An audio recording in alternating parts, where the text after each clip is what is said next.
अगर हमने यहाँ से उसको धक्के मार के निकाल दिया कि आप यहाँ गैम्बल मत करो, तो वो क्या अपनी जिंदगी में गैम्बलिंग बंद कर देगा? कमिंग फ्रॉम दैट एरा जहाँ पे रेगुलेशंस होते ही नहीं थे इन 1992 के बाद रेगुलेशन स्टार्ट हुआ, और ऐसा नहीं है, बिजनेस ग्रो होते ही गया है और पब्लिक यूज टू होती गई है, और वहां से दिन दिन रेगुलेशन स्ट्रिक्ट होते गए हैं, और जैसे जैसे रेगुलेशन स्ट्रिक्ट हुए हैं मार्केट ग्रो होते गया है. Now we have to see with this type of regulation what next. Because India की अगर population देखा जाए तो we are just fraction of a population we are trading, and that's going to grow. The younger generations are coming here. You put whatever things that the numbers are going to grow. यहाँ पे मेरा catch ये है कि now we are saying futures versus equity. That is the only concern. हम लोग का futures F&O काफी ट्रेड हो रहा है, equity नहीं हो रहा है. एक फंड मैनेजर मुझे बता रहा था कि अगर आपका फेयरली लिक्विड ऑप्शन मार्केट है कंट्री में, तो कंट्री का रिस्क प्रीमियम कम होता है और company is able to borrow at a better rate.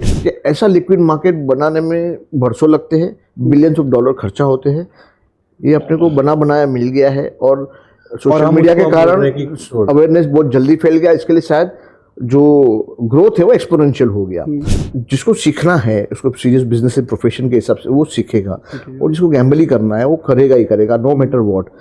Awareness करो, सब करो, लेकिन ज़्यादा रेगुलेशन करने के बाद ऐसा नहीं हो जाए कि जो बरसों की मेहनत के बाद जो प्रोडक्ट बनता है या जो मार्केट बनती है वो मतलब जमा दही कहीं खराब नहीं हो जाए. वो मेरे को खाली डर है.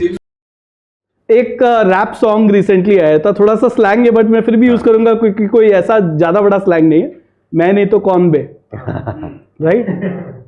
आई थिंक सबने सुना होगा ये रैप. तो मेरा अब ये क्वेश्चन है कि ये तो मुझे लगता है, अगर बिकॉज मैं अगर पहले देखूं तो बहुत सारे लोग जुआ गली मोहल्ले में बैठ के जुआ खेल रहे थे, राइट? पत्ते खेलते हैं छुट्टी वाले दिन, और ऐसा बहुत सारा human behaviour has been constant. हमेशा से जो जिसको गैम्बल करना है वो तो गैम्बल कर रहा था. रेगुलेटेड मार्केट जहाँ पे आपके साथ कोई गलत काम नहीं करेगा वो तो और अच्छा जगह है, राइट? तो अब अगर रेगुलेटेड मार्केट में आप उनको नहीं ट्रेड करने दोगे, तो मेरा अगेन एक बहुत स्ट्रेट फॉरवर्ड क्वेश्चन है कि आपका बेस्ट गेस क्या है? अगर वो ऑप्शंस में नहीं ट्रेड कर रहा है तो क्या वो अध्यात्म अपना लेगा कि वो जाकर के जंगली रमी खेलेगा कि पोकर खेलेगा? बिल्कुल जंगली rummy, poker, dream 11 and क्रिप्टोस. Exactly. आपका क्रिप्टो में काफी बढ़ेगा. Dream 11 kind of stocks equity में शायद पार्टिसिपेशन बढ़ जाएगा इसके कारण. नहीं, ऐसा तो नहीं होने वाला है, बिकॉज़ वही मैं बोल रहा हूं कि will the human behaviour change? वहां पे fractional option, if you stop them will the human behaviour change? There was a case study in South Korea में कि जहां पे इन्होंने डेरिवेटिव को मार्केट को बंद किया था, अज्यूमिंग कि कैश वाला बढ़ेगा, and Korea market didn't make 4 years new high को नहीं बना पाए.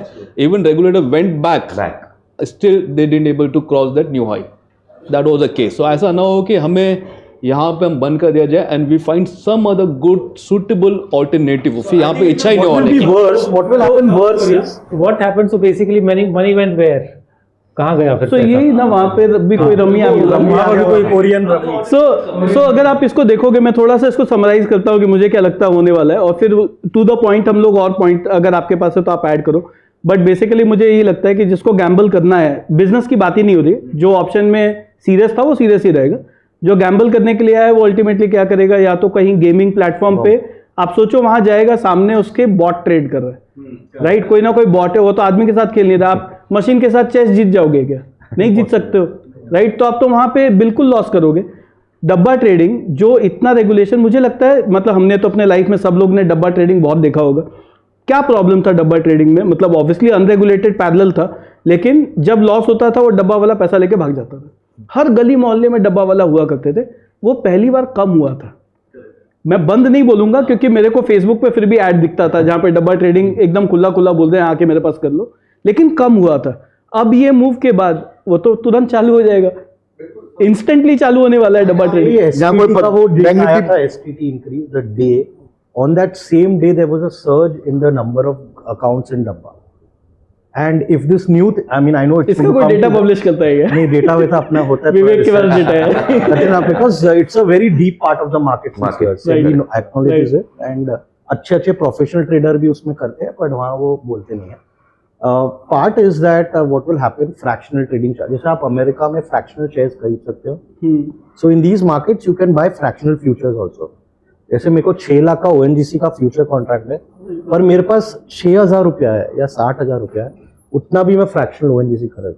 I think the options will surge into that, which तो and I think worse will happen is buying will increase because capital limited है, and buying में जैसे राजेश जी ने बोला inherent odds है कि आपका winning probability 1/3 है और नुकसान होगा लोगों को, is my take. The fractional part, what has happened is that the killing of futures market has also happened simultaneously. क्योंकि futures market का जो margins जो increase हुए 2020 के बाद, instead of that they should have made it more liquid. Just the way you are saying fractional. Why can't we buy one unit of an ONGC future or Reliance future? मुझे lot he पूरा क्यों bye करना है? मैं एक ही unit क्यों नहीं bye कर सकता हूँ लेवरेज पे? 25% मार्जिन पे कर रहे हैं हम लोग। ये जो पॉइंट है कि इफ नॉट मतलब रेगुलेटेड मार्केट से, चाहे वो गैम्बलर ही, मैं गैम्बलर का ही बात कर रहा हूँ, उसको रेगुलेटेड मार्केट में वो ज्यादा प्रोटेक्टेड है कि अनरेगुलेटेड मार्केट में ज्यादा प्रोटेक्टेड? मार्केट में ज्यादा प्रोटेक्टेड है, वहीं पे होने चाहिए। और हम जब उसको यहाँ से धक्का मार के निकाल देंगे, दारू ले लो, अंग्रेजी दवाई लो, बाकी वाली दवाई दारू ले लो जो कांड हो जाता है, उससे अच्छा क्यों अंग्रेजी पी ले, टैक्स भी अच्छा जावे, मजाक चलेगा। और फिर दूसरा क्वेश्चन ये भी है कि अगर हमने यहाँ से उसको धक्के मार के निकाल दिया कि आप यहाँ गैम्बल मत करो, तो वो क्या अपनी जिंदगी में गैम्बलिंग बंद कर देगा? एक एक हाथ के स्पाइक कहाँ है चार्ट पे? कोई ट्रेडिंग बंद किया? एक हाथ का स्पाइक आप कली का देख लो ना, कली का एक हाथ का spike coming from that era जहाँ पे रेगुलेशंस होते ही नहीं थे in 1986. Right. I entered the ring in 1986. वो टाइम पे कोई रेगुलेशन वगैरह कुछ नहीं था। 1992 के बाद रेगुलेशन स्टार्ट हुआ और ऐसा नहीं है, बिजनेस ग्रो होते ही गया है और पब्लिक यूज टू होती गई है और वहाँ से दिन दिन रेगुलेशन स्ट्रिक्ट होते गए हैं और जैसे जैसे रेगुलेशन स्ट्रिक्ट हुए हैं मार्केट ग्रो होते गया है। Now we have to see with this type of regulation what next. See, I'm 100% going to grow because last many years regulator have tried a multiple attempts. I would be shy to say miserably failed on those kind of things. 2,500 से 2.5 लाख से 5 कर दिया गया हुआ वगैरह वगैरह वगैरह। Because the India की अगर population देखा जाए तो we are just fraction of a population we are trading and that's going to grow. The younger generations are coming here. You put whatever things that the numbers are going to grow. यहाँ पे मेरा catch ये है कि now we are saying futures versus equity. That is the only concern. हम लोग का futures F&O काफी ट्रेड हो रहा है, equity नहीं हो रहा है. So let's जो denominator है उसको बढ़ाने के लिए regulator should work something. उसको रहने दो, let it grow. Denominator को बढ़ा दो. पूरा जो चेन है ना, इसका एक पार्ट है। एक फंड मैनेजर मुझे बता रहा था कि अगर आपका फेयरली लिक्विड ऑप्शन मार्केट है कंट्री में, तो कंट्री का रिस्क प्रीमियम कम होता है और company is able to borrow at a better rate. तो आप आज कितना स्पाइक्स देखते हो बाजार में? बहुत कम है, right? People will spend billions and billions of dollars to create this kind of liquidity, which is a natural liquidity. Correct. Right? Nobody is incentivized to do this liquidity. Like I am not incentivized to trade, right? Still I trade. तो ऐसा तो नहीं है कुछ अच्छा बन गया है हम उसको बिगाड़ना दे अनजाने में विदाउट इंटेंशन।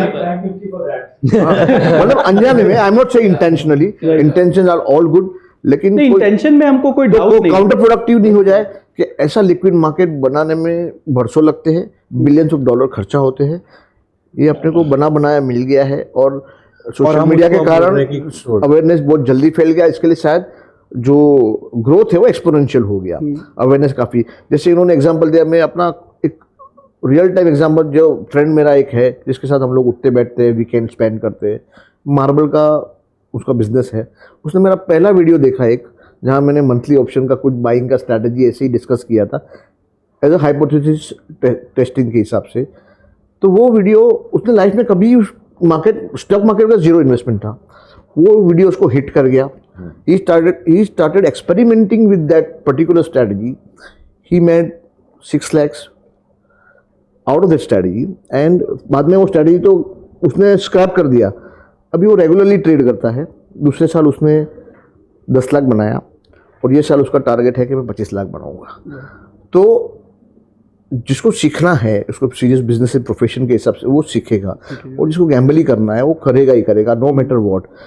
अवेयरनेस करो, सब करो, लेकिन ज़्यादा रेगुलेशन करने के बाद ऐसा नहीं हो जाए कि जो बरसों की मेहनत के बाद जो प्रोडक्ट बनता है या जो मार्केट बनती है वो मतलब जमा दही कहीं खराब नहीं हो जाए, वो मेरे को खाली डर है। सो ये लास्ट सेगमेंट में मैं इसके ऊपर ही आऊँगा, यही एग्जैक्ट पॉइंट के ऊपर।